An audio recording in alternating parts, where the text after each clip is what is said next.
ప్రకాశం జిల్లా మార్కాపురం పట్టణంలోని 15వ బ్లాక్లో రచ్చబండ కార్యక్రమం నిర్వహించారు.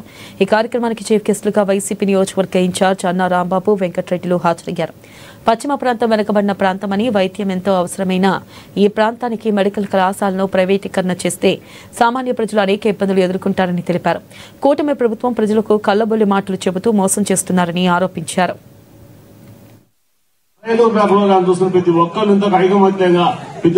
వెలుగొండ ప్రాజెక్ట్ అనేది 1996వ సంవత్సరంలో ఈ రోజు ముఖ్యమంత్రిగా ఉన్నటువంటి చంద్రబాబు నాయుడు గారు ఆ రోజు కూడా ముఖ్యమంత్రిగా ఉండి ఆ వెలుగొండ ప్రాజెక్టుని కొబ్బరికాయ కొట్టి నేను ఇక్కడ మొదలు పెట్టిస్తున్నాను అని చెప్పేసి ఆయన పేరున బండ వేసుకొని వెళ్ళినాడు.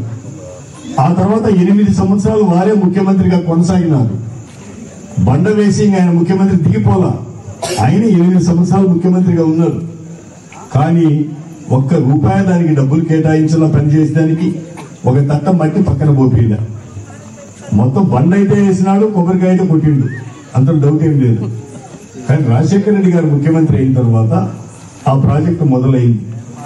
కానీ దురదృష్టవశాత్తు ఇప్పుడు 29 సంవత్సరాలైనా కానీ అది పూర్తి కాకపోవడం అనేది బాధాకరం. అలాగే రాజశేఖర రెడ్డి గారు వెలుగొండ ప్రాజెక్టును మొదలుపెట్టి చేసేసి పనులు జరిపి ఆ రైతాంగానికి నష్టపరిహారం భూములకు డబ్బులు ఇచ్చి డ్యాములన్నీ లేపి కాలువలు చేపించి ఇది చేస్తా ఉంటే ఆయన కుమారుడైనటువంటి జగన్మోహన్ రెడ్డి గారు 2019వ సంవత్సరంలో ముఖ్యమంత్రిగా బాధ్యత